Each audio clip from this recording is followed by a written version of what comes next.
Bienvenue dans cette nouvelle vidéo de Lexical Info. Processus de paix au Mali, le dialogue inter-malien vaudrait-il mieux que l'accord d'Alger?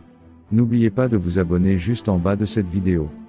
Depuis que l'Algérie a rappelé son ambassadeur en poste au Mali, l'accord d'Alger est tombé en désuétude. Le gouvernement vient d'instruire aux gouverneurs de région d'entamer des discussions avec les chefs traditionnels, donnant suite à l'initiative du président Assimi Goïta d'ouvrir un dialogue inter-malien.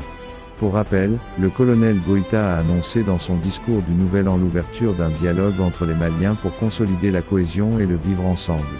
Pour beaucoup d'observateurs, cette initiative met fin à l'accord d'Alger dans un contexte de crise avec la médiation algérienne.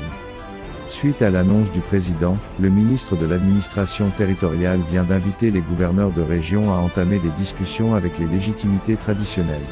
À l'issue des rencontres, il y aura des propositions de solutions pour que la paix et la stabilité règnent.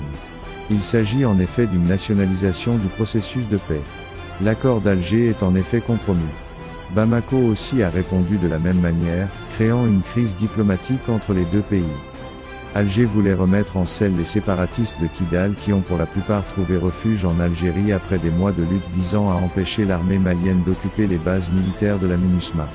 Cette initiative de paix s'inscrit dans la suite des actions de l'année 2023 qui a été, selon Assimi, une année de grands défis pour les autorités de la transition totalement dédiée à la mise en œuvre des recommandations des Assises nationales de la refondation.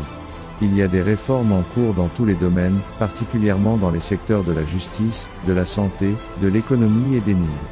Toutes ces actions déterminantes pour l'avenir de notre pays ont été réalisées grâce à la résilience du peuple malien qui consème d'énormes sacrifices pour le retour de la paix, de la prospérité et de l'autorité de l'État, a indiqué le colonel Goïta.